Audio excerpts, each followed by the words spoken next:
Hello, everybody. Hello. How y'all doing? Good. Very good. How would you evaluate your two kickers right now? Can I just do one thing before we start with the questions? I just want to give a shout out to David Gettleman in New York. We all know he's battling cancer right now. He's a real good friend of mine. Certainly been a part of the National Football League for a long time. So a lot of people here certainly know him within the Raiders organization, and we're certainly pulling for him in his fight right now. So apologize for letting me do that, but thank you very much. To your question about how we evaluate the kickers right now, it's just going to be an ongoing process. We've been rotating days throughout the majority of the camp, and then we've actually kicked them on the same day once before, and we were going to do that a little bit tomorrow. We'll see how that goes. So, but it's been a good competition. Giorgio's been in the league a while, bounced himself around, and really competed his butt off. And then, you know, the young guy's got a lot of talent, and he just hasn't played a lot of football, so it should be a good competition. Why is that an effective approach for you guys as coaches, just to give each guy a day to focus on handling all the reps? Well, it's kind of advantageous to us because we can have guys kick every single day. If we went on the same day, then that next day we'd have to have off from field goal. So it's a little bit of advantage for us protection-wise, but for them, they also can gauge their rest period every other day, and they can do the same thing throughout the summer. We'd like to try to do the same thing throughout training camp. It's kind of the same way we would do it during the season. You know, we don't kick 2 days in a row during the season, so we try to keep the same schedule during the training camp. Obviously, you guys track how your kickers are doing thus far, but does it really pick up in terms of the evaluation in preseason, or is that going to have a huge determination, or would you like to know before then who your kicker is? Oh, I think we're going to, I believe we'll go into some of the preseason games for sure and give them both an opportunity to kick in game-like situations. We'll try to create as many situations in practice as we possibly can, certainly when we get to pads. So I think it's a process, and everything matters. You know, we do a big indie set. Giorgio today had 11 kicks before he got over to the team 6 kicks, and he made all 11. I think he made all 6.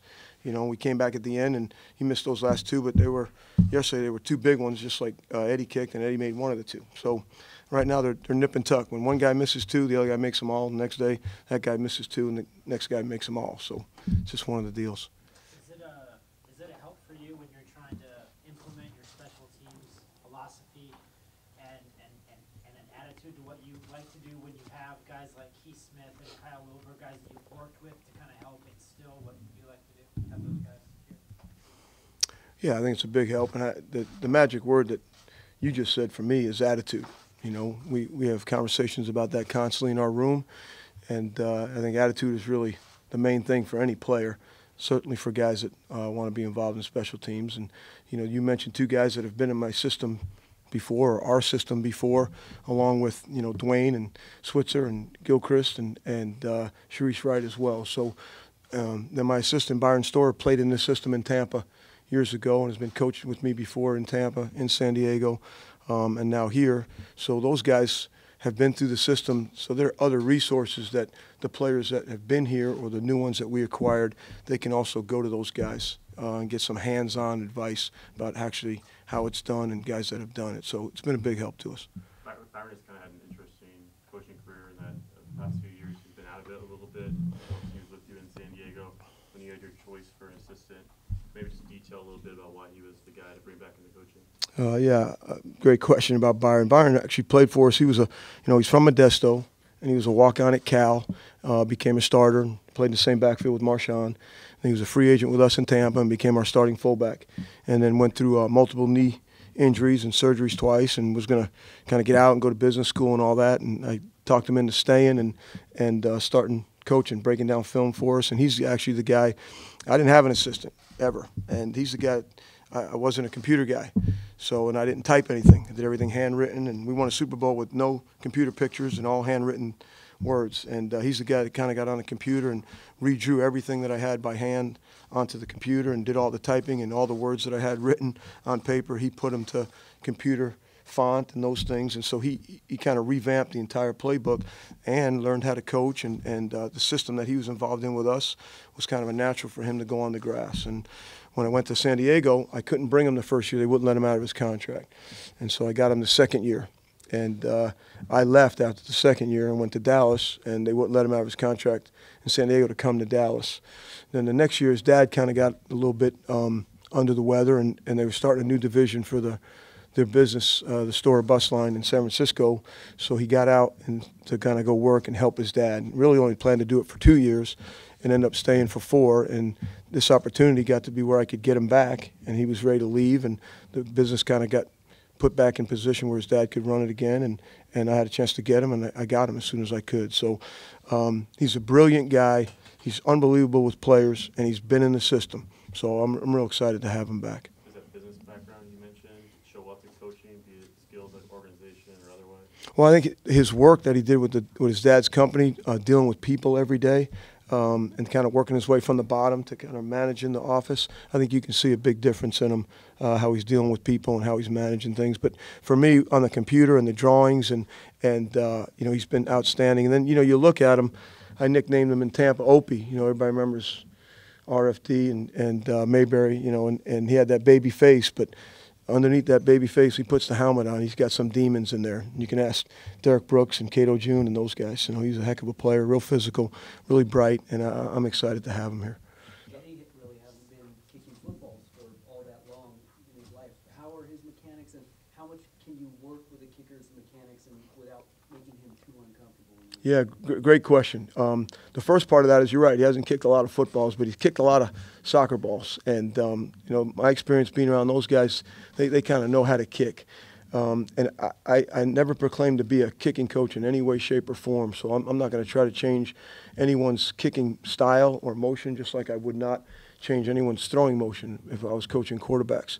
But what we try to do is we do a lot of film work, and then we do a lot of meeting time. And in that meeting time, they can explain to us what's good about their kick, and then when it's bad, why it's bad and what's bad. So I can learn a lot about them and help them in the parts that are good and have coaching points about the parts that are bad, and not be in position to change them or to break them down and to rebuild them up into some kind of super kicker. So I'm really learning a lot more about Giorgio, about what he thinks is good and bad, and a lot more about Eddie, what they think are good and bad. And that's really been my approach all through coaching the National Football League. And I've been around a lot of good kickers, you know, guys I've learned a lot from. I've learned a lot from Martine. I've learned a lot certainly from Dan Bailey and Nate Keating and Nick Novak. I've been fortunate to be around a lot of those good players, and I've showed those guys tape of some of those players, and they can pull the things out that they think can help them and use them in their style. But we're not going to try to change anyone. We're going to try to let them coach us a little bit, and then I can help them on the things that are good and bad according to what they're talking about. So, Johnny obviously has familiarity holding for Eddie, holding for a right-footed kicker. How's he been working with a lefty on times, alternating days as well? Johnny's been outstanding holding for both, and I've never really had that before. I haven't had a lefty and a righty before in a camp, and so he's been outstanding. When I went to work him out, I asked him to do both, and it was pretty natural for him. You know, he's been a catcher his whole life in baseball, and so I think he has a little naturalness to him about getting in that kind of awkward position of put himself in a holder stance. But he's really worked hard at it. He's got over 400 reps just since he's been here on holding for both. So it just, I mean, I can't explain it. I thought there would be a big issue with it, but it's been an easy transition for him. He's really done a lot of work at it, and to some degree that has a little bit to do with the righty and lefty, who kicks on one day and who kicks on the other. So if the lefty's kicking on this particular day, we do all the beginning stuff of all of our work is done for the lefty. Then when he's done with his set, then we'll work the righty, and then we flip it when it's Eddie's turn, being the righty. So, but he's really done a great job, and it's the first time I've had the experience of being around a guy flipping and doing both. So. What was it about Johnny, whether it was on his college tape or your workout interactions with him, that made you kind of think that's the guy that I want? To some degree, all the above. We thought he was really athletic on tape, and the thing he did really well was direct the ball. Did a good job of putting the ball outside the right numbers or putting the ball outside the left numbers, which is kind of a staple for our scheme, is to be able to direct the ball right and left. And we thought he did a really good job with that in college. He was really athletic, and he was really good hand to kick time. So catch to kick, you can kind of see the speed of his hands. I think a lot of that has to do with certainly his baseball background. But he's big, physical guy, again, really athletic, really good hand time, and the ability to direct it. So we feel like there's a lot of natural ability there that certainly we're willing to work with. Yeah, Ryan Switzer, for you in Dallas. How much of a voice did you have in bringing him here, and what do you like about him over time? Love Ryan, and you know, my voice isn't very loud. It just goes to the right person, you know, and or I should say the right two people. But we're excited to have Ryan, and he's in competition at receiver as well as the return game. He had a good rookie year. He's had some snaps, but he knows he's in a competition both at receiver and the return game, and we'll see how it plays out. Were you surprised at all Eddie fell to you outside the draft? John said you guys were pretty close to drafting him in the late round. It was certainly a conversation throughout the draft process, and so we had three kickers. We had three punters rated that we thought would get drafted. It went that way, and we had two kickers that we personally thought would get drafted, and one got drafted, and Eddie was still there. So we feel fortunate that we got a chance to get him, regardless of how we got him. But I know Coach talked about costing us a lot of money to get him, but we're just glad we got him. It's been a good competition. Rich, on a personal note, your native New Yorker wound up at Yankton College, following in Lyle Alzado. Yeah. A little bit? You know, in my office, there's one Raider picture up, and it's Lyle Alzado, you know, and he's also a fellow New Yorker. And, you know, a lot of people call it Misfit Island, and it's a closed school now, which some people might know. And my wife's from out there. She was born in Yankton, and she's from South Dakota. And it's actually a federal prison now, and she said it was always a prison, and I don't really believe that true. She said even when I was going there, she went to Mount Marty, which is another girls' nursing school right there in Yankton. But, you know, we had the Lyle Alzado weight room in Yankton, and his old weights were there. They were tire rims with cement on both sides with a long bar, so they didn't have much in the weight facility before we got there, and so we kept all that stuff, and there was a big painting of him. But I became a Raider fan when Alzado came to the Raiders. So, you know, certainly I have a lot of stories from Yankton when he was there, things he used to do when he went into Nebraska and all. But I'm fortunate to be in a building that, you know, he walked around in and be with an organization that he helped bring a Super Bowl to. You worked out Johnny, I assume, on the same day you worked out Eddie, same field, same We time. did. At Yeah. any point during that, did you think to yourself, shoot, let's get them both?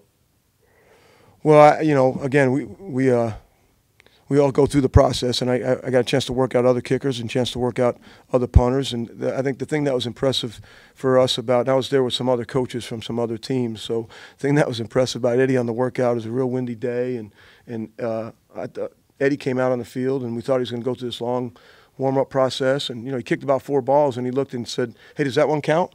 And, are you ready?" He goes, "Well, yeah, I'm ready." And he just started kicking. So it wasn't a long process, and again, maybe to the point of he hasn't played a lot of football, you know, so he was ready to go in a hurry, and it was an impressive day working. I was there with 2 other coaches, and I think we all left impressed with both of those guys. As you referenced, worked together with Gruden in the past, you guys have kept in touch over the years. Are you two, would you say, just in your core, similar as coaches, as people? You guys seem wired pretty similar way, just the intensity on the field, and maybe dial it back a little bit off. What was that last part? Maybe I don't know if you certainly dial it back a little bit off. He's pretty wired all the time, but are you guys kind of birds of the same feather? You know, I will say this: I love John Gruden, and it's kind of an emotional thing with me when it comes to Coach Gruden, because I feel like we've been together for 17 years. You know, we share an early morning philosophy. You know, my dad used to say every great man has one thing in common: he gets up early. And so we kind of share that. So we've had many conversations at 4:30 in the morning at the other 2 places that I've been since I left Tampa. And every time I went back to Tampa, you know, my wife stayed there for a long time. I'd go to the FFCA, and I'd stop at Dunkin' Donuts and get him his coffee and go in there, and he'd put me on the board, and I got a chance to watch all the melts that he had. And so, in my opinion, he's never left football, you know, and I'm real fortunate to have a chance to be back with him on a daily basis and to be in the same room. And so are we alike some? I sure hope so. You know, I sure hope I'm taking whatever great traits that David Cutcliffe had, and whatever great traits that Joe Morrison had, and whatever great traits that Tommy West had, and Norv Turner, and Jason Garrett, and whatever great ones that John Gruden has. I'm going to do everything I can to steal all that and try to make it part of my coaching philosophy and coaching personality, and see if I can become that good of a coach. So hope so. Is John out here now the same coach who you worked with in 2002 in Tampa Bay? Has he mellowed or dialed it back at all, or is he the same? No, I think he's the same, and maybe more zeal, because he's to some degree had a layoff of being on the grass, But I think people also forget that, first year he was out, he was coaching Deuce in high school. He was coaching the offensive line over at Deuce's high school, and my son was playing high school ball up the road, so we'd go over there and watch. He's never stopped doing what he's doing. He went to work at 3:30 or 4 o'clock in the morning over at the FCA every single day and put all the tapes together. And although he's preparing for a Monday night game, he was really preparing to call the plays at the Monday night game. And he gave so much to all those people, so much to all that crew, that the ones that listened, I think they got better at being announcers as well. So I think he has, if not the same, certainly more zeal than he's ever had. He's not going to change who he is. He is who he is. And the best part about him is he's football, 24/7. And that's one of the main reasons I want to be around the guy, because I think we're the same when it comes to, we're husbands, we're fathers, and then we're football coaches. We really don't have much of anything else. So. All right, guys. Thanks a lot. Okay. Thank you. Appreciate it, guys.